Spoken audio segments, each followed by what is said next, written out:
ഇത് ഡോപ്പയെ പറ്റി പറയാനുള്ള ഒരു വീഡിയോ അല്ല. അത് ആദ്യമേ പറഞ്ഞിട്ട് തന്നെ നമുക്ക് തുടങ്ങാൻ വേണ്ടി പറ്റും.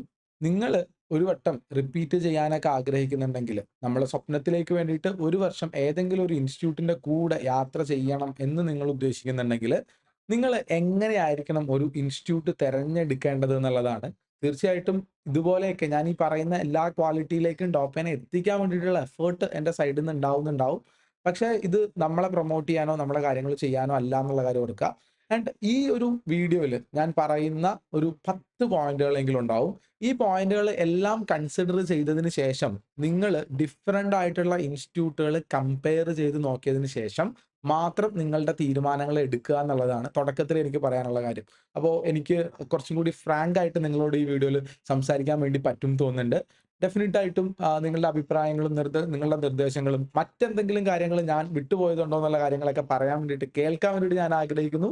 ബട്ട് അതിനു മുന്നേ നിങ്ങൾ വീഡിയോ മുഴുവനായിട്ട് കാണണം. സോ നമുക്ക് വീഡിയോന്റെ പ്രോപ്പർ കണ്ടന്റിലേക്ക് പോയാലോ. നമുക്ക് ഒരു വലിയ സ്വപ്നമുണ്ട്. ഡോക്ടർ ആവണം. നമ്മുടെ ചെറുപ്പം മുതലേ ഉള്ള അല്ലെങ്കിൽ നമ്മുടെ അഭിരുചിക്കൊത്ത അല്ലെങ്കിൽ നമ്മുടെ ഫാമിലിക്ക് വേണ്ട ബാക്കി എല്ലാവരും ആഗ്രഹിക്കുന്ന ഒരു സ്വപ്നമാണ് ഡോക്ടർ ആവുക എന്നുള്ള കാര്യം. അത് ഫുൾഫിൽ ചെയ്യണം. പ്ലസ് ടു കഴിഞ്ഞിട്ടുള്ള ഈ ഒരു ഘട്ടത്തിൽ ഈ ഒരു വിവരം വെച്ചിട്ട് നമ്മുടെ ഇപ്പോഴുള്ള ഒരു പ്രാക്ടീസ് വെച്ചിട്ട് അല്ലെങ്കിൽ ഈ വർഷം നമ്മൾ റിപ്പീറ്റ് ചെയ്ത് നോക്കിയിട്ട് നമുക്ക് എന്ത് കിട്ടിയിട്ടില്ല, അതിന് പറ്റുന്ന ഒരു റിസൾട്ടിലേക്ക് എത്താൻ വേണ്ടി പറ്റിയിട്ടില്ല. അപ്പൊ അതിന് വേണ്ടിയിട്ട് നമ്മൾ മുന്നോട്ട് പോകുമ്പോൾ ഒരു കോച്ചിങ് സിസ്റ്റത്തിന്റെ അകത്ത് നിന്ന് മുന്നോട്ട് പോകുക എന്നുള്ളതാണ്. മുന്നേ ഉള്ള 1, 2 വീഡിയോസിൽ ഞാൻ കോച്ചിങ് സിസ്റ്റത്തിന്റെ ഇമ്പോർട്ടൻസിനെ പറ്റിയിട്ട് സെൽഫ് സ്റ്റഡി, പാർഷ്യൽ ഡ്രോപ്പ് കാര്യങ്ങളിലൊക്കെ സംസാരിച്ചിരുന്നു. എങ്ങാണ് കോച്ചിങ് സിസ്റ്റത്തിന്റെ ഇമ്പോർട്ടൻസ് ഉള്ള കാര്യം. അപ്പൊ ഈ മികച്ച കോച്ചിങ് സിസ്റ്റങ്ങൾ കേരളത്തിൽ കൊടുക്കുന്ന ഇൻസ്റ്റിറ്റ്യൂട്ടുകളുടെ ഞാൻ നോക്കുകയാണെങ്കിൽ ഒരു 5 എണ്ണമെങ്കിലും 5ഓ 6ഓ ഇൻസ്റ്റിറ്റ്യൂട്ടുകളെങ്കിലും ഉണ്ട് മികച്ച നിലയിൽ തന്നെ. പേരെടുത്ത് പറയുന്നില്ല. പക്ഷെ നിങ്ങൾക്കറിയാം ഏതൊക്കെ ആയിരിക്കും ഒരു 4, 5 ഇൻസ്റ്റിറ്റ്യൂട്ടുകളുടെ എണ്ണം എടുത്തു കഴിഞ്ഞാൽ അതിനകത്ത് വരിക എന്നുള്ള കാര്യം. അപ്പൊ ഇതിനകത്ത് ഏതാണ് നിങ്ങൾ തിരഞ്ഞെടുക്കേണ്ടത് എന്നുള്ള ഒരു കാര്യം, അതിനുള്ള ഒരു ഗൈഡ് ലൈൻ എന്റെ സൈഡിൽ നിന്ന് തരണമെന്ന് നിങ്ങൾക്ക് തോന്നി. അപ്പൊ അതിന് വേണ്ടിയിട്ട് നമുക്ക് തുടങ്ങാൻ വേണ്ടി പറ്റും. ഏറ്റവും ഒന്നാമത്തെ കാര്യം കൺസിഡർ ചെയ്യേണ്ടത് ഒരു പേനയും പേപ്പറും എടുത്ത് എഴുതി വെച്ചോളൂ ട്ടോ. എന്നിട്ട് നമുക്കത് ഡിസ്കസ് ചെയ്യാം. ഏറ്റവും ഒന്നാമത്തെ കാര്യം എനിക്ക് പറയാനുള്ളത്, അവിടെ ഒരു മുഴുവൻ വർഷവും പഠിച്ച കുട്ടിയുടെ ഫീഡ്ബാക്ക് ആണ്. മേ ബി ഒരു കുട്ടിയുടെ ഫീഡ്ബാക്ക് ബയാസ്ഡ് ആവാനുള്ള സാധ്യതയുണ്ട്. ചിലപ്പോ ഒരു കുട്ടിക്ക് ഭയങ്കര ഇഷ്ടാവും. അടിപൊളിയാണ്, ഭയങ്കര രസാണ് എന്നുള്ള രൂപത്തിൽ ചിലപ്പോ ഒരു കുട്ടി പറയുന്നുണ്ടാവും. ചിലപ്പോ ഒരു കുട്ടി പറയുന്നുണ്ടാവും തീരെ പോരാന്ന് പറയുന്നുണ്ട്. അപ്പൊ ഒരാളുടെ വാക്ക് കേട്ടിട്ട് നമുക്ക് അങ്ങനെ ഒരു ഇൻസ്റ്റിറ്റ്യൂട്ടിനെ അല്ലെങ്കിൽ ഒരു സ്ഥാപനത്തിനെ വിലയിരുത്തുക എന്ന് പറയുന്നിടത്ത് ചെറിയ പ്രശ്നമുണ്ട്. So you can definitely ask for ഒരു 3, 4 കുട്ടികളോട്, ആ 3, 4 പേരന്റ്സിനോട് കൃത്യമായിട്ട് ചോദിക്കാൻ വേണ്ടി പറ്റും. What was the 1 year experience of that thing. ഒരാഴ്ച എക്സ്പീരിയൻസ് ചെയ്ത ആളെ കൊണ്ടോ അല്ലെങ്കിൽ ഒരു ചെറിയ ക്രാഷ് കോഴ്സ് എക്സ്പീരിയൻസ് ചെയ്ത ആളെ കൊണ്ടോ നിങ്ങൾ എന്ത് ചെയ്യരുത്, അഭിപ്രായം എടുക്കേണ്ട ആവശ്യമില്ല. കാരണം ഷോർട്ട് ടേമിൽ മാജിക്കുകൾ കാണിക്കാൻ വേണ്ടിയിട്ട് ആർക്കായാലും പറ്റും. പെട്ടെന്ന് തന്നെ നമുക്ക് ഒരാളെ ഇംപ്രസ് ചെയ്യിപ്പിക്കാൻ വേണ്ടിയിട്ട് എന്തെങ്കിലും കാര്യങ്ങൾ ചെയ്യിപ്പിച്ചെടുക്കുക എന്നുള്ളത് ഏതൊരു ഇൻസ്റ്റിറ്റ്യൂട്ടിനല്ല ഏതൊരാൾക്കും പറ്റുന്ന ഒരു കാര്യമാണ്. പക്ഷെ ഒരു ലോങ് ടൈമിൽ ഒരു 2 മന്ത്സ്, 3 മന്ത്സ്, 4 മന്ത്സ്, 5 മന്ത്സ് അങ്ങനെ തുടങ്ങി ഒരു 10 മാസം, 11 മാസം കൺസിസ്റ്റന്റ് ആയിട്ട് ഇതേപോലെ വർക്ക് ചെയ്യാനും ആ ഇംപ്രഷന് അല്ലെങ്കിൽ ആ ഒരു അവരുടെ ഒരു ഫീഡ്ബാക്ക് സാധനങ്ങൾ ഒരു കൊല്ലത്തേക്ക് കൊണ്ടുപോയി നടക്കലും ഇച്ചിരി ബുദ്ധിമുട്ടാണ്.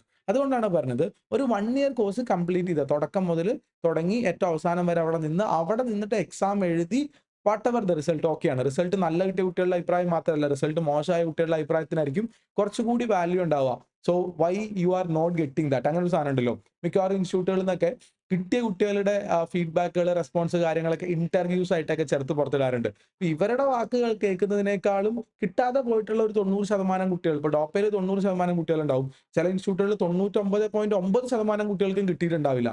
അപ്പൊ അങ്ങനത്തെ കുട്ടികളുടെ വാക്കുകൾ why you are not getting, എന്തുകൊണ്ട് നിങ്ങൾക്ക് കിട്ടിയിട്ടില്ല എന്നുള്ള ഒരു സാധനങ്ങൾ കിട്ടുകയാണെങ്കിൽ അത് ഭയങ്കര ഇതായിരിക്കും എന്നുള്ളതാണ്. സോ ഫസ്റ്റത്തെ കാര്യം സ്റ്റുഡൻസിന്റെ ഫീഡ്ബാക്ക് തന്നെയാണ്. അതും വളരെ ഷോർട്ട് ടേമിലല്ല, ലോങ് ടേമിലെ ഇൻസ്റ്റിറ്റ്യൂട്ടിനെ എക്സ്പീരിയൻസ് ചെയ്ത ആളായിരിക്കണം. ഒരാളുടെ ഫീഡ്ബാക്ക് അല്ല, മൾട്ടിപ്പിൾ ആളുകളുടെ ഫീഡ്ബാക്ക് വേണം എന്നുള്ളതാണ്. സോ ഇത്തരം കാര്യങ്ങൾ നോക്കാം. ഇനി നിങ്ങൾക്ക് ഡോപ്പയെ പറ്റി അന്വേഷിക്കണം എന്നുണ്ടെങ്കിലും ഞാൻ സജസ്റ്റ് ചെയ്യുന്ന ഏറ്റവും ഇമ്പോർട്ടന്റ് ആയിട്ടുള്ള കാര്യം അതാണ്. ഡോപ്പയെ പറ്റി അന്വേഷിക്കാൻ ഡോപ്പയുടെ പരസ്യങ്ങളോ, ഡോപ്പയിൽ ഞങ്ങൾ പബ്ലിഷ് ചെയ്യുന്ന കാര്യങ്ങളോ, നമ്മുടെ പോസ്റ്ററുകളോ, നമ്മുടെ ടെലികോളേഴ്സിന്റെ അടുത്ത് ഓഫീസിൽ നടത്തുന്ന എൻക്വയറിയോ നിങ്ങൾക്ക് ഇൻഫർമേഷൻസ് തരുമെങ്കിലും കൃത്യമായിട്ടുള്ള ഒരു ഇൻഫർമേഷനും ഞങ്ങൾ ഈ പറയുന്ന കാര്യങ്ങളൊക്കെ ശരിയാണോ എന്നുള്ളൊരു കാര്യം അറിയുന്നതും നമ്മളുടെ കുട്ടികളോടും നമ്മളുടെ പേരൻസിനോടും സംസാരിക്കുന്ന സമയത്ത് മാത്രമേ നിങ്ങൾക്ക് മനസ്സിലാവുള്ളൂ. You can definitely ask any of the student, any of the parent who are spending time 1 year, ഒരു ഫുൾ കോഴ്സ് നമ്മുടെ അടുത്ത് സ്പെൻഡ് ചെയ്ത ആൾക്കാരോട് നമുക്ക് ചോദിക്കാം. അത് ചോദിക്കാനുള്ള പാരാമീറ്റേഴ്സ് എന്തൊക്കെയാ അടുത്തായിട്ട് നമുക്ക് പറയാൻ വേണ്ടി പറ്റും. സോ ഫസ്റ്റത്തെ കാര്യം ഇത് വെച്ചിട്ട് നമുക്ക് തുടങ്ങാന്നുള്ളതാണ്. രണ്ടാമത്തെ കാര്യം എന്താണെന്ന് വെച്ചാൽ, അല്ലെങ്കിൽ ഇതിനകത്ത് തന്നെ ഒന്നാമത്തേൽ തന്നെ ചേർത്ത് തന്നെ ഞാൻ പറയാൻ വേണ്ടി പറ്റും. ഇപ്പൊ ഞാൻ പറഞ്ഞതിന്റെ ബാക്കിയാണ്. പരസ്യങ്ങളിലോ അല്ലെങ്കിൽ ഈ അഡ്മിഷൻ കോൾ നടത്തുന്ന സമയത്തോ പറയുന്ന കാര്യങ്ങൾ അത് നിങ്ങൾ ക്രോസ് വെരിഫൈ ചെയ്തതിന് ശേഷം മാത്രം ഇതുപോലെ തന്നെ ഒരു കുട്ടിയോട് ചോദിച്ചതിന് ശേഷം മാത്രമേ നിങ്ങൾ എന്ത് ചെയ്യാവുള്ളൂ അഡ്മിഷൻ കൺഫേം ചെയ്യാവുള്ളൂ. രണ്ടാമത്തെ കാര്യം എന്താണെന്ന് വെച്ചാൽ അക്കാഡമിക്സ് ആണ്. ഇനി മുതൽ അങ്ങോട്ടുള്ള എല്ലാ കാര്യങ്ങളും അക്കാഡമിക്സ് ആണ്. കാരണം നമ്മളൊരു അക്കാഡമിയിൽ ഒരു ഇൻസ്റ്റിറ്റ്യൂട്ടിൽ പോകുന്നത് പഠിക്കാൻ വേണ്ടിയിട്ടാണ്. അപ്പോൾ പഠനമാണ് അവിടുത്തെ ഏറ്റവും പ്രധാനപ്പെട്ട ഘടകം. പിന്നെ അങ്ങോട്ട് പറയാൻ വേണ്ടി പോകുന്ന മിക്കവാറും എല്ലാ കാര്യങ്ങളും അക്കാഡമിക്സിനെ സംബന്ധിച്ച കാര്യങ്ങളാണ്. ഇവർക്ക് ഒരു 1 ഇയർ അക്കാഡമിക് പ്ലാൻ ഉണ്ടോ എന്നുള്ളൊരു കാര്യം ചെക്ക് ചെയ്യണം. ബേസിക്കലി പ്ലാൻ ഉണ്ടായാൽ മാത്രം പോരാ. പ്ലാൻ ഉണ്ട് എന്നുള്ളത് പരസ്യത്തിൽ കാണാം. എല്ലാ ഇൻസ്റ്റിറ്റ്യൂട്ടിന്റെയും പരസ്യത്തിലുള്ള ഒരു സാധനമാണ്. ഡോപ്പയുടെ പരസ്യത്തിലും കാണാം നിങ്ങൾക്ക് there is a structured 1 year academic plan എന്നുള്ള കാര്യം. ഇത് നിങ്ങൾ കൃത്യമായിട്ട് വെരിഫൈ ചെയ്യണം. അത് എങ്ങനെയാണെന്ന് വെച്ച് കഴിഞ്ഞാൽ ക്ലാസ്സുകൾ തുടങ്ങുന്നത് എന്നാണ്? എന്നാണ് ക്ലാസ്സുകൾ തീരുന്നത്? എന്നാണ് റിവിഷൻ തുടങ്ങുന്നത്? എങ്ങനെയാണ് റിവിഷൻ തീരുന്നത്? ഏകദേശം എത്ര മാസങ്ങൾ കൊണ്ട് നിങ്ങൾക്ക് ക്ലാസ്സുകൾ കംപ്ലീറ്റ് ചെയ്യാൻ വേണ്ടി പറ്റും? ഓരോ മാസത്തിലും ഏതെല്ലാം ചാപ്റ്റേഴ്സ് ആണ് നിങ്ങൾ എടുക്കാൻ ഉദ്ദേശിക്കുന്നത്? ഓരോ വീക്കിലും അത് ഏതെല്ലാം ചാപ്റ്റേഴ്സ് ആണ് നിങ്ങൾ എടുക്കാൻ ഉദ്ദേശിക്കുന്നത്?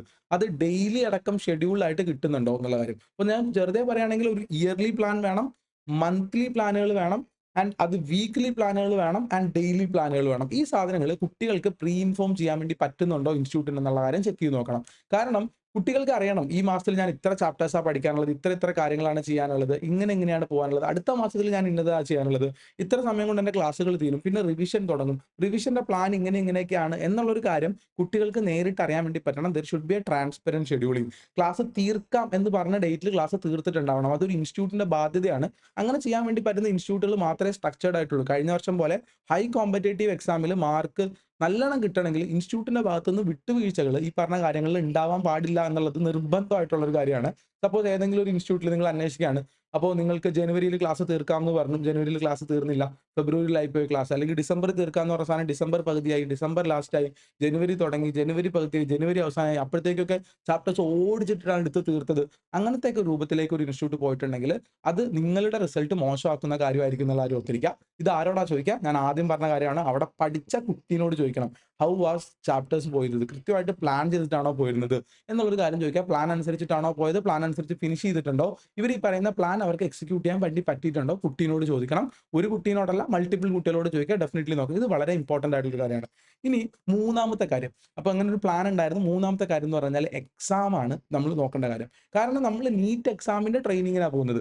നീറ്റ് എക്സാം ട്രെയിനിങ്ങിന് നമ്മൾ പോകാൻ നേരത്ത് നമുക്ക് എങ്ങനെയാണ് എക്സാം നടക്കുന്നത്, അതിനുള്ള ട്രെയിനിങ് നമുക്ക് എങ്ങനെയാണ് കിട്ടുന്നത് നോക്കണം. ഞാൻ വളരെ സിമ്പിൾ ആയിട്ട് പറഞ്ഞുതരാം.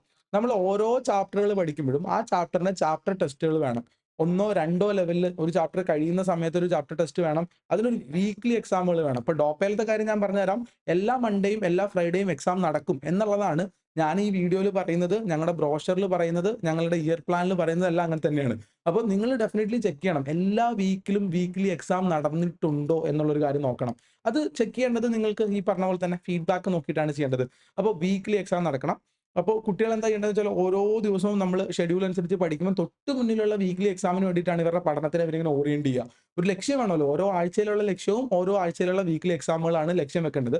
അപ്പോൾ എക്സാമുകൾ കൃത്യമായിട്ട് നടക്കാത്ത ഒരു സ്ഥലമാണെന്ന് പറഞ്ഞു കഴിഞ്ഞാൽ കുട്ടികൾക്ക് ലക്ഷ്യബോധം ഇല്ലാതായി പോകും. ലക്ഷ്യത്തിൽ പഠിക്കാൻ വേണ്ടി പറ്റില്ല. എക്സാംസ് ഭയങ്കര ഇമ്പോർട്ടന്റ് ആണ്. വീക്ക്ലി എക്സാം വേണം. മന്ത്ലി റിവിഷൻ എക്സാംസ് വേണം. ഒരു മാസത്തിൽ കഴിഞ്ഞു പോകുന്ന സാധനങ്ങൾ റിവിഷൻ എക്സാംസ് വേണം. പിന്നെ ക്യുമുലേറ്റീവ് ആയിട്ട്, അതായത് നമുക്ക് അവസാനം നീറ്റ് എക്സാം 84 ചാപ്റ്ററിന്റെ എക്സാം എഴുതേണ്ടത്. അപ്പോൾ ആദ്യം ഒരു 10 ചാപ്റ്ററിന്റെ എക്സാം, പിന്നെ ഒരു 10 ചാപ്റ്ററിന്റെ എക്സാം, പിന്നെ ഒരു 10 ചാപ്റ്ററിന്റെ എക്സാം, അങ്ങനെ പോയിട്ട് അവസാനം 84 ചാപ്റ്ററിന്റെ എക്സാം എഴുതി കഴിഞ്ഞാൽ പറ്റില്ല. കാരണം നമുക്ക് 84 ചാപ്റ്ററിന്റെ എക്സാം എഴുതിയ ഒരു ശീലം വേണമെങ്കിൽ ആദ്യം 10ന്റെ ഒരു എക്സാം നടക്കണം, പിന്നെ 20ന്റെ എക്സാം നടക്കണം, പിന്നെ 30 ചാപ്റ്ററിന്റെ എക്സാം, പിന്നെ 40 ചാപ്റ്ററിന്റെ എക്സാം. അങ്ങനെ ക്യുമുലേറ്റീവ് ആയിട്ടുള്ള ഒരു റിവിഷൻ പ്ലാറ്റ്ഫോമിലേക്കുള്ള ഒരു എക്സാം സീരീസ് അവിടെ ഉണ്ടാവണം. പിന്നെ ഈ എക്സാമിനെ സംബന്ധിച്ചിട്ട് ഏറ്റവും ഇമ്പോർട്ടന്റ് ആയിട്ടുള്ള കാര്യം, എക്സാം നടത്താമെന്ന് പറഞ്ഞ ഡേറ്റിലും സമയത്തും എക്സാം നടന്നിട്ടുണ്ടാവണം.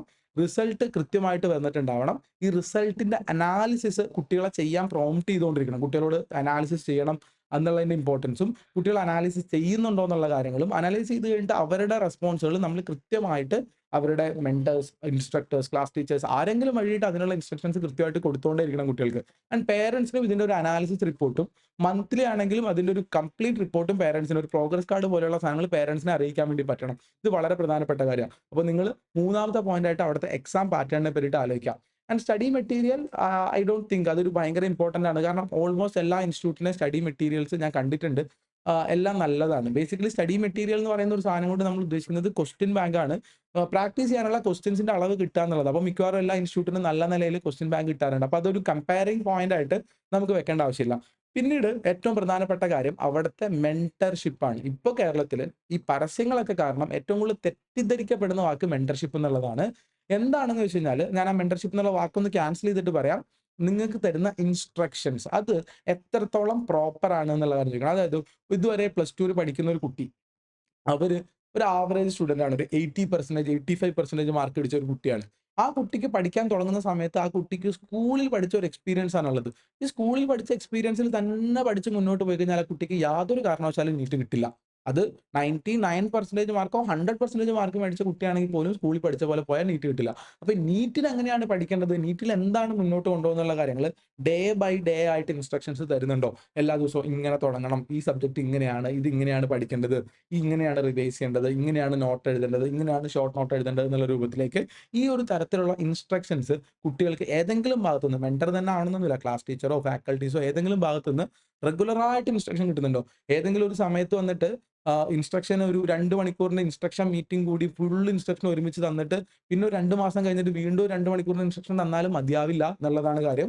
നമുക്ക് കുട്ടികളെ ഇങ്ങനെ റെഗുലറായിട്ട് ഇൻസ്ട്രക്ട് ചെയ്ത് കൊണ്ടുപോകാൻ വേണ്ടി പറ്റുന്ന ഒരു സിസ്റ്റം ആ ഒരു സ്ഥലത്ത് ഉണ്ടോ എന്ന് നോക്കണം. ടോപ്പയിൽ അങ്ങനത്തെ ഒരു സിസ്റ്റം ഉണ്ടെന്ന് ഞാൻ പറയുമ്പോൾ അത് വെരിഫൈ ചെയ്യേണ്ടത് നിങ്ങളുടെ ഉത്തരവാദിത്തമാണ്. നിങ്ങൾ അങ്ങനെ വെരിഫൈ ചെയ്യുക എന്നുള്ള കാര്യം നിങ്ങൾ ചെയ്യുക. ടോപ്പിൽ ഇങ്ങനെ ഇൻസ്ട്രക്ഷൻസ് കിട്ടുന്ന ഒരു സിസ്റ്റം ഉണ്ടോ? എങ്ങനെയാണ് പഠിക്കാൻ വേണ്ടിയിട്ട് കുട്ടികളോട് പറഞ്ഞു കൊടുക്കുക എന്നുള്ളൊരു കാര്യം നിങ്ങൾ നോക്കുക. ഈ ഒരു പോയിന്റിൽ എല്ലാ ഇൻസ്റ്റിറ്റ്യൂട്ടിനെയും നിങ്ങൾ കമ്പയർ ചെയ്യണം എന്നുള്ളതാണ് കാര്യം. ഇപ്പോ ഞാനൊരു 4 പ്രധാനപ്പെട്ട കാര്യങ്ങൾ പറഞ്ഞു അല്ലേ? കുട്ടികളുടെ ഫീഡ്ബാക്കിനെ പറ്റി പറഞ്ഞു, ഒരു ഇയർലി പ്ലാനിനെ പറ്റി പറഞ്ഞു, എക്സാമിനെ പറ്റിയിട്ട് പറഞ്ഞു, പിന്നെ പറഞ്ഞത് ഇൻസ്ട്രക്ഷനെ പറ്റി പറഞ്ഞു. 5ാമത്തെ പോയിന്റ് സിലബസിനെ പറ്റിയിട്ടാണ്.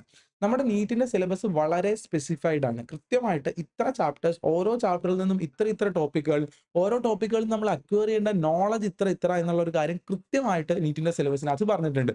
ഈ സിലബസ് മാത്രമാണ് ഒരു കുട്ടി പഠിക്കുന്നത്. ഈ സിലബസ് കംപ്ലീറ്റ്ലി പഠിപ്പിക്കുന്നുണ്ടോ എന്നുള്ള ഒരു കാര്യം ചെക്ക് ചെയ്യണം. അതുപോലെ ഈ സിലബസിനേക്കാൾ കൂടുതൽ എന്തെങ്കിലും പഠിപ്പിക്കുന്നുണ്ടോ എന്ന് നോക്കണം. ഈ സിലബസിനേക്കാൾ കൂടുതൽ പഠിപ്പിക്കുന്നത് കുട്ടീനെ സംബന്ധിച്ചിട്ട് ഓവർ ബർഡനിങ് ആണ്. കുട്ടീനെ അങ്ങനെ ഭയങ്കരമായിട്ട് ഇങ്ങനെ തുമ്പിനെ കൊണ്ട് കല്ലെടുപ്പിക്കുന്ന പോലെ ഉണ്ടാവും. കുറേ പഠിപ്പിച്ചിട്ട് ഇത് മൊത്തം പഠിക്കാൻ പറ്റാതെ പ്രഷേർഡ് ആയിട്ട് റിസൾട്ട് ഇല്ലാതെ പോകുന്ന ഒരുപാട് കുട്ടികളെ ഞാൻ കണ്ടിട്ടുണ്ട്. അതുപോലെ തന്നെ അണ്ടർ പ്രിപ്പയർഡ് ആയിട്ടുള്ള കുട്ടികൾ, അതായത് സിലബസ് മുഴുവനായിട്ട് പഠിക്കാത്ത ആൾക്കാർ. നിങ്ങൾക്ക് പറഞ്ഞിട്ടുള്ള സ്പെസിഫിക് സിലബസ് കൃത്യമായിട്ട് ഡെലിവർ ചെയ്തിട്ടുണ്ടോ എന്നുള്ളൊരു കാര്യം നോക്കണം. ഇനി സിലബസിന് പുറത്ത് എന്തെങ്കിലും പഠിപ്പിക്കുന്നുണ്ടോ, സിലബസിന് താഴെയാണോ നിൽക്കുന്നത് എന്നുള്ള കാര്യം നിങ്ങൾ എന്തായാലും കൃത്യമായിട്ടും കമ്പയർ ചെയ്യണം. So what is the syllabus of that institute? ആ സിലബസിന്റെ കംപ്ലീഷൻ എങ്ങനെയാണ്? ഔട്ട് ഓഫ് NCERT സാധനങ്ങൾ പഠിപ്പിക്കാറുണ്ടോ? ഔട്ട് ഓഫ് NCERTയിൽ എക്സാംസ് നടത്താറുണ്ടോ? എക്സാമിൽ ഔട്ട് ഓഫ് NCERT ക്വസ്റ്റ്യൻസ് മാത്രം ചോദിക്കുന്ന ഒരു പരിപാടി ഉണ്ടോ എന്നുള്ള കാര്യം നോക്കുമ്പോൾ എന്താ വെച്ചാൽ പല കുട്ടികൾക്കും സക്സീഡ് ചെയ്യുന്ന കുട്ടികളെ നിങ്ങൾ കാണരുത്. സക്സീഡ് ചെയ്യുന്ന കുട്ടികൾ ഡെഫിനറ്റ്ലി സർവൈവേഴ്സ് ആണ്. അവർ ഈ പറയുന്ന ഈ എന്താ പറയാ, ഇങ്ങനെ പറയാ, പോരായ്മകളിൽ നിന്ന് ഓവർകം ചെയ്ത് മുന്നോട്ട് വന്ന ആൾക്കാരാണ് സക്സീഡ് ചെയ്ത ആൾക്കാർ. അപ്പൊ അവരെ വെച്ച് നമ്മൾ കമ്പയർ ചെയ്യരുത്. സക്സീഡ് ചെയ്യാൻ പറ്റാത്ത ആൾക്കാരുകൾ ഇതുപോലെ തന്നെ ഔട്ട് ഓഫ് NCERT പഠിച്ച് ഔട്ട് ഓഫ് NCERT എക്സാം എഴുതി അതിനു വേണ്ടി എഫേർട്ട് മൊത്തം വേസ്റ്റഡ് ആയി അങ്ങനത്തെ രൂപത്തിലേക്ക് പോയ ഒരുപാട് ചരിത്രങ്ങളുണ്ട്. അപ്പൊ അങ്ങനെ ആവരുത്. Syllabus is so important. അപ്പോ പറഞ്ഞു, ഈ സിലബസിന്റെ കാര്യം പറഞ്ഞു കഴിഞ്ഞാൽ പിന്നീട് ഒരു കാര്യം എന്ന് പറഞ്ഞു കഴിഞ്ഞാൽ, ഒരു average student I will B telling, ഒരു 60%, 70%, 80%, 90% ഒക്കെ വന്ന ഒരു കുട്ടിയാണെങ്കിൽ ആ കുട്ടിക്ക് വേണ്ടിയിട്ട് സെപ്പറേറ്റ്ലി ഇൻസ്റ്റിറ്റ്യൂട്ടുകൾ എന്തെങ്കിലും ചെയ്യാറുണ്ടോ എന്നുള്ളൊരു കാര്യം നോക്കണം. ടോപ്പേഴ്സിനെ അഡ്മിഷൻ എടുത്ത് ടോപ്പേഴ്സിനെ കാറ്റർ ചെയ്ത് അവർക്ക് വേണ്ടിയിട്ടുള്ള കാര്യങ്ങൾ മാത്രം കൊടുത്ത് ടോപ്പ് റിസൾട്ട്സ് മാത്രം വാങ്ങി അങ്ങനെ പോകുന്ന സാധനം ഇറ്റ് ഇസ് സോ ഈസി. പക്ഷെ ഒരു ഇൻസ്റ്റിറ്റ്യൂട്ട് എന്നുള്ള നിലയിൽ റെസ്പോൺസിബിലിറ്റി ആണ് താഴേക്കിടയിൽ നിൽക്കുന്ന, റാങ്കിൽ താഴെ നിൽക്കുന്ന കുട്ടികൾ എന്തുകൊണ്ടാണ് താഴെ, അവർക്കൊരു സ്പെഷ്യൽ കെയറോ സാധനങ്ങളോ കൊടുക്കാൻ വേണ്ടി പറ്റുന്നുണ്ടോ എന്നുള്ളൊരു കാര്യങ്ങളൊക്കെ നമുക്ക് ചെക്ക് ചെയ്ത് നോക്കാൻ വേണ്ടി പറ്റുന്നതാണ്. സോ ഇത്തരം കാര്യങ്ങളൊക്കെ ഞാൻ പറഞ്ഞു നിർത്തി കഴിഞ്ഞാൽ നിങ്ങളുടെ അക്കാഡമിക്സ് പാർട്ടിൽ ഏകദേശം കംപ്ലീറ്റ് ആവും. ഇതിന് പുറത്തേക്ക് വളരെ പ്രധാനപ്പെട്ട ഒരു ഫാക്ട് ഉണ്ട്. മനഃശക്തി എന്ന് പറയുന്ന ഒരു സാധനം ഉണ്ട്. നിങ്ങളുടെ മെന്റൽ പവർ, നിങ്ങളുടെ മെന്റാലിറ്റി കാര്യങ്ങൾ കൃത്യമായിട്ട് അഡ്രസ് ചെയ്യണം. You should be A super power. അതെങ്ങനെയാണെന്ന് വെച്ചാൽ തുടക്കം മുതൽ തന്നെ നിങ്ങളെ കൃത്യമായിട്ട് ഓറിയന്റ് ചെയ്തിട്ട് ഗൈഡ് ചെയ്ത് നിങ്ങളുടെ മെന്റാലിറ്റി, കോൺഫിഡൻസ് ഇങ്ങനെ അപ്ലിഫ്റ്റ് ചെയ്ത് കൊണ്ടുവരേണ്ട ഒരു കാര്യമുണ്ട്. അതായത് ഹൗ ടു ബി ഹോപ്പ്ഫുൾ. നമ്മൾ എങ്ങനെ ഹോപ്പ്ഫുൾ ആയിട്ട് നിലനിൽക്കാൻ വേണ്ടി പറ്റും. നമ്മൾ നെഗറ്റീവ് തോട്ടുകളൊക്കെ ഒഴിവാക്കി പോസിറ്റിവിറ്റി എങ്ങനെ മെയിൻറ്റെയിൻ ചെയ്യാൻ വേണ്ടി പറ്റും. പിന്നെ നമുക്ക് ചോദിക്കാൻ വേണ്ടി പറ്റുന്ന കാര്യങ്ങളാണ് ഈ പെർസീവറൻസ്, പല തോൽവികളിൽ നിന്ന് തിരിച്ചു വരുന്ന ബൗൺസ് ബാക്കിംഗ്, അതെങ്ങനെ ചെയ്യാൻ വേണ്ടി പറ്റും. ഇത്തരത്തിലുള്ള കാര്യങ്ങളെ പറ്റിയിട്ട് നിങ്ങൾ അവെയർഡ് ആണോ, അതിനുള്ള ഇൻസ്ട്രക്ഷൻസോ അതിനുള്ള സഹായങ്ങളോ നിങ്ങൾക്ക് തന്നിട്ടുണ്ടോ എന്നുള്ള കാര്യങ്ങളുണ്ട്. ആൻഡ് ഏറ്റവും ഫൈനലി ചോദിക്കേണ്ട കാര്യമാണ് ഒരു പേഴ്സണൽ കെയർ നിങ്ങൾക്ക് കിട്ടുന്നുണ്ടോ എന്നുള്ള കാര്യം. അതായത് നിങ്ങൾക്കൊരു ബുദ്ധിമുട്ടുണ്ടെങ്കിൽ ആ ബുദ്ധിമുട്ട് പോയി പറയാനും അത് സംസാരിക്കാനും ആരെങ്കിലും ഒക്കെ ഇൻസ്റ്റിറ്റ്യൂട്ടിന്റെ ഭാഗത്ത് നിന്ന് വന്നിട്ടുണ്ടോ എന്നുള്ള കാര്യം. ആരെങ്കിലും വേണം. ഒരു മെന്റർ ആവാം, ഒരു ക്ലാസ് ടീച്ചർ ആവാം, ഒരു ക്ലാസ് കോർഡിനേറ്റർ ആവാം, ഒരു അധ്യാപകനാവാം, ഒരു ഡയറക്ടർ ആവാം. ആരെങ്കിലും, somebody is there to listen you. നിങ്ങളുടെ പ്രശ്നങ്ങൾ, ഈവൻ പേരന്റിന്റെ പ്രശ്നങ്ങളാണെങ്കിലും പറഞ്ഞു കഴിഞ്ഞാൽ അത് കേൾക്കാൻ വേണ്ടിയിട്ട് ആരെങ്കിലും അവിടെ ഉണ്ടോ, അതിന് ചുമതലപ്പെടുത്തിയിട്ടുള്ള ആളുകളോ അല്ലെങ്കിൽ ഇൻസ്റ്റിറ്റ്യൂട്ടിന്റെ ഭാഗത്ത് നിന്ന് ആരെങ്കിലും ആ സാധനം ചെയ്യുന്നുണ്ടോ എന്നുള്ള കാര്യങ്ങളും കൂടി നോക്കാം. അപ്പൊ ഇത്രയും കാര്യങ്ങളൊക്കെ നമ്മൾ നോക്കിയിട്ട് വേണം പോകാൻ. അല്ലാതെ നമ്മുടെ ക്ലാസ് ഭയങ്കര അടിപൊളിയാണ്. അതുകൊണ്ട് അവിടെ ജോയിൻ ചെയ്യാം. മതിയാവില്ല. കാരണം ക്ലാസ് കൊണ്ട് മാത്രം നല്ല രസമായിട്ടുണ്ടാവില്ല. ഞങ്ങളുടെ റിസൾട്ട് ഭയങ്കര അടിപൊളിയാണ്. കാരണം അവിടെ ജോയിൻ ചെയ്യാം. റിസൾട്ട് കൊണ്ട് മാത്രം ഒന്നും ആവില്ല. റിസൾട്ട് കിട്ടാത്ത ആളുകളും ഉണ്ടാവും. ഇനി റിസൾട്ട് വേറെ എന്തെങ്കിലും കാര്യങ്ങൾ കൊണ്ടായിരിക്കും ആ റിസൾട്ട് വന്നിട്ടുണ്ടെന്നുള്ള കാര്യം നോക്കണം. സോ അങ്ങനെ ഒരു സിംഗിൾ ലൈൻ ടാഗില് ഒരൊറ്റ ടാഗ് ലൈനിന്റെ പരസ്യത്തിന്റെ ടാഗ് ലൈൻ കണ്ടിട്ട് നിങ്ങൾ അങ്ങോട്ടും ഇങ്ങോട്ടും പോകരുത് എന്നുള്ളതാണ്. ആൻഡ് ഞാൻ തുടക്കത്തിലേ പറഞ്ഞു ഞാൻ ഇതിനെപ്പറ്റി ഡോപ്പയെ പറ്റിയിട്ട് ഒന്നും പറയുന്നില്ല. ഞാൻ ഈ പറഞ്ഞ എല്ലാ പോയിന്റിലും നിങ്ങൾ ഡോപ്പയെ കമ്പയർ ചെയ്ത് നോക്കിയതിന് ശേഷം നിങ്ങള് മറ്റ് ഓപ്ഷൻസ് നിങ്ങൾ നോക്കുക. 1, 2, 3, 4, 5 ഇൻസ്റ്റിറ്റ്യൂട്ടുകളുടെ ലിസ്റ്റുകൾ നേരത്തെ എഴുതി വെക്കുക. ഞാൻ ഈ പറഞ്ഞ ഓരോ പോയിന്റുകളും എഴുതി വെച്ച് നോക്കുക. അതിനകത്ത് ഓരോ സ്ഥാനത്തിലും ഇവിടെ അതുണ്ട്, ഇവിടെ അതില്ല, മറ്റേതുണ്ട്, അതില്ല എന്നുള്ള രൂപത്തിൽ നിങ്ങൾ ക്ലോസ് ചെയ്തിട്ട് ഇത് എല്ലാമുള്ള അല്ലെങ്കിൽ ഇതിന്റെ മാക്സിമം കാര്യങ്ങൾ ചെയ്യുന്ന ഒരു ഇൻസ്റ്റിറ്റ്യൂട്ടിനെ ഡിപ്പെൻഡ് ചെയ്യുക എന്നുള്ളതാണ്. കാരണം നിങ്ങൾ ഓർക്കുക, ഇത് ലൈഫിനെ ബാധിക്കുന്ന ഒരു ഡിസിഷനാണ്. അപ്പോ നമ്മൾ എടുക്കേണ്ട ഡിസിഷൻ ഏറ്റവും നല്ലതായിരിക്കണം. ഇനി personally I will be talking about myself and ഡോപ്പ അതിനെ പറ്റിയിട്ടും കൂടി പറഞ്ഞിട്ട് ക്ലോക്ക് ചെയ്യാം. ഞാന് ഇതൊക്കെ ഇങ്ങനെ ആയിരിക്കണം ഒരു ഇൻസ്റ്റിറ്റ്യൂട്ട് വർക്ക് ചെയ്യേണ്ടതെന്ന് വ്യക്തമായ ധാരണയോട് കൂടിയിട്ട് മാത്രമാണ് നമ്മളിപ്പോ ഒരു മെഡിക്കൽ പ്രൊഫഷൻ എനിക്ക് അത്രയും പെയിൻഫുൾ ആണ്. കാരണം ഞാൻ ഡോക്ടറായിട്ട് അങ്ങനെ വർക്ക് ചെയ്ത് ഭയങ്കര പാഷനേറ്റ് ആയിട്ട് പോയിക്കൊണ്ടിരുന്നതും ആക്സിഡന്റലി ഒക്കെയാണ് നമ്മൾ തുടങ്ങിയതെങ്കിലും ഇപ്പൊ നമ്മളെ ഡിപ്പെൻഡ് ചെയ്യുന്ന എല്ലാ ആസ്പിരൻസിനും ഇത്രയും സർവീസുകൾ അത്രയും ആത്മാർത്ഥമായിട്ട് കൊടുക്കണം എന്നുള്ളതിനകത്ത് അടിപൊളിയായിട്ട് വളരെ ഹാർഡായിട്ട് നമ്മൾ വർക്ക് ചെയ്തുകൊണ്ടിരിക്കുന്നുണ്ട്.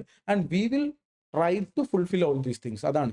ആൻഡ് അതിനെ പറ്റിയിട്ടുള്ള റെസ്പോൺസ് പറയേണ്ടത് ഞങ്ങളുടെ വർക്കിങ്ങിനെ പറ്റിയിട്ട് ഞങ്ങളുടെ കാര്യങ്ങളെ പറ്റിയുള്ള റെസ്പോൺസ് പറയേണ്ടത് നമ്മുടെ കുട്ടികളാണ്. നമ്മുടെ കുട്ടികളോട് താഴെ ഞാൻ ഈ പറഞ്ഞ പോയിന്റ്സിലൊക്കെ നിങ്ങളുടെ എക്സ്പീരിയൻസ് എന്താണ്, എങ്ങനെയാണ് മുന്നോട്ട് പോകുന്നത് എന്നുള്ള കാര്യം ഒന്ന് അറിയിക്കാൻ വേണ്ടിയിട്ട് എന്ത് ചെയ്യാണ് ഞാൻ ആഗ്രഹിക്കുകയാണ്. നിങ്ങൾ പറഞ്ഞോളൂ. ആൻഡ് നിങ്ങളുടെ കുട്ടികൾ നമ്മുടെ കുട്ടികൾ ആരെങ്കിലുമൊക്കെ ഈ കാര്യങ്ങൾ ഓപ്പൺ ആയിട്ട് സംസാരിക്കാനോ പറയാനോ താല്പര്യം ഉണ്ടെന്നുണ്ടെങ്കിൽ നിങ്ങൾ എന്ത് ചെയ്യുക, നിങ്ങളുടെ ഫോൺ നമ്പറോ ഇൻസ്റ്റ ഐഡിയോ എന്തെങ്കിലും സാധനങ്ങൾ താഴെ മെൻഷൻ ചെയ്ത് കഴിഞ്ഞാൽ കമന്റിൽ മെൻഷൻ ചെയ്ത് കഴിഞ്ഞാൽ ബാക്കി ആൾക്കാർക്ക് അതിനോട് ചോദിക്കാനും വേണ്ടി പറ്റുന്നുണ്ടാവും. ഡെഫിനറ്റ്ലി ഞാൻ പറയാം, നിങ്ങൾ ഓപ്പൺ ആയിട്ട് കമ്മ്യൂണിക്കേറ്റ് ചെയ്തതിന് ശേഷം മാത്രം അഡ്മിഷൻസ് എടുക്കുക. This will be A useful thing in your life. Basically ഇതിനകത്ത് എന്ത് ചെയ്യരുത്, വേറെ മാറ്റങ്ങളോ സാധനങ്ങളോ ഒന്നും വെക്കാനോ വേറെ കാര്യങ്ങൾക്കോ ഒന്നും നമ്മൾ നിൽക്കരുത് എന്നുള്ള കാര്യം പറഞ്ഞിട്ട് നിർത്താണ്. Bye bye, see you. നമ്മൾ അടുത്ത വീഡിയോയിൽ വീണ്ടും കാണാം. ബാക്കി എന്ത് കാര്യം കമന്റ് ബോക്സിൽ സംസാരിക്കാം. C you then.